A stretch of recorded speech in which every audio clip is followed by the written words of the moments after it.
Germany's ouster from the 2018 World Cup continues the trend of defending champions failing to navigate the group stage into its 8th year now. The Germans have now joined France, Italy and Spain as the World Cup defending champions to get knocked out in group stage itself. Die Nationalmannschaft's early exit from the 2018 edition has meant that in 4 of the 5 World Cups this century, the reigning champions have fallen at the first hurdle. France in 2002, Italy in 2010, Spain in 2014 and now Germany in 2018. This points to a worrying trend for champion teams, but is there a reason behind all these failures? Senegal take on Colombia while Japan face Poland at 7.30 on Thursday, while England face Belgium and Panama take on Tunisia at 11.30 in the second set of matches. On day 15 we take a look at all 4 disgraced world champions as case studies to figure out why title favorites continue to fluff their lines so early in World Cups. Germany's team players react after their loss to South Korea at the 2018 World Cup. AFP opponents wisen up. This is the most common reason, since having defending champions in one's group merits special attention to detail, as beating them could end up being the magnum opus of a player or his manager's career. We saw Germany at this World Cup being hurt by lethal counterattacks, as all their opponents targeted their weakest zone. Germany don't play a specialist defensive midfielder in the mold of N'Golo Kanté, and hence marking the metronomic Toni Kroos and bypassing him in transitions have proved fruitful to Germany's opponents. As a result, Joachim Löw's team conceded 3 of their 4 goals from fast counterattacks. Similarly, Spain at the 2014 World Cup were built on a possession-heavy, midfield-oriented playing style, therefore the likes of Netherlands and Chile used long balls and high pressing to score against them.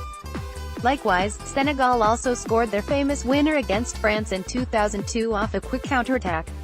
Italy always found themselves conceding first in the 2010 edition. Negative game states are difficult for the trailing team, and if that team happens to be the defending champion, they are faced with breaking down deep defenses, far from easy for a team like Italy, not known for their attacking fortitude. Look at fixtures. The order of group stage fixtures might be a trivial thing for most observers, but their significance is underrated. Had Germany beaten Sweden in their first group stage game instead of their second, the scenario heading into the final game would have looked entirely different. That said, a look at the FIFA rankings of the defending champions group in 2002, 2010, 2014 and 2018 points to a pattern. All 4 teams were the highest-ranked team in their respective groups in the 4 World Cups, with France in 2002, Spain in 2010 and Germany in 2018 being world number 1s. All but one of the 4 defending champions had to face the next best team, according to FIFA rankings, in their group in the opening game, rendering their start to the tournament the toughest possible to win. Spain in 2014 faced Netherlands in their opening game, who were ranked 15, just behind 14th-ranked Chile, barely a big difference.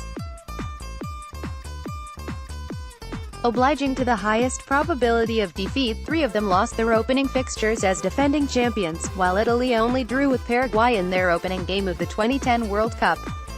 The order of fixtures has certainly played a big part in the catastrophic exits of world champions over the years.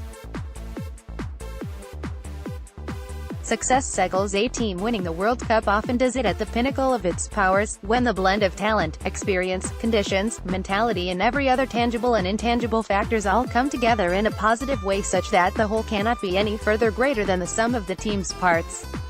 In that case, the subsequent years are always a dip from the championship winning high, with the team's designs based on scaling that high again, which is rarely achieved even if possible. Germany faced similar circumstances this time out, but had already lost their experienced core of Philipp Lahm, Bastian Schweinsteiger, Per Mertesacker and Miroslav Klose to retirement, leaving a void in terms of experience and leadership. The end of one success cycle with the departure of key players means the introduction of a new batch of players. It isn't necessary that the level of the old-timers and the newcomers is same, hence a drop in form can never be ruled out. That is perhaps the cost of success cycles and a reason why back-to-back World Cup wins are a rarity in the modern day. The last time a team won consecutive World Cups was in 1962, when Brazil were crowned world champions for the second time. Regression to mean and availability heuristic. Years of build-up leads to success at a World Cup, and once achieved, a natural process of slacking off after the expenditure of considerable energy means that repeatability is nigh on impossible. There, a regression to mean, which is the phenomenon of falling back to average, or mean, after reaching an extreme point or peak, can be seen.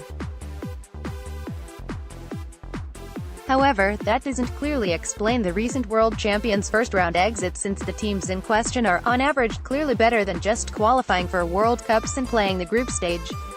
There may also be psychological factors involved in that the players are aware of their team's most recent success and are keen to ensure they don't endure a big drop-off, a case of availability heuristic where the most recent information is valued more, and judgment is largely based on that information. That adds extra pressure and responsibility to the players, who are often seen trying too hard while not getting the basics right, leading to a lack of direction in difficult situations. Their 0-2 defeat to South Korea on Wednesday, Germany were all at sea in the dying minutes, going gung-ho in search of a winning goal and completely losing their shape. Also, South Korea's second goal was the result of Germany goalkeeper Manuel Neuer getting dispossessed in the attacking third. In that case, senior players are of great value, but even they are fallible under those circumstances, like Neuer. Spain had 15 of their 23 World Cup winners in the 2014 squad, yet suffered humbling consequences. In comparison, Germany at this World Cup only had 8 players from the 2014 squad. The expectation to maintain lofty standards can sometimes weigh heavily on even the most hardened individuals, such is the nature of the sport and its demands. Click here for full coverage of FIFA World Cup 2018. Click here to view the full schedule of FIFA World Cup 2018. Click here to view the points table of FIFA World Cup 2018. Updated date, June 28, 2018, 2:45 p.m.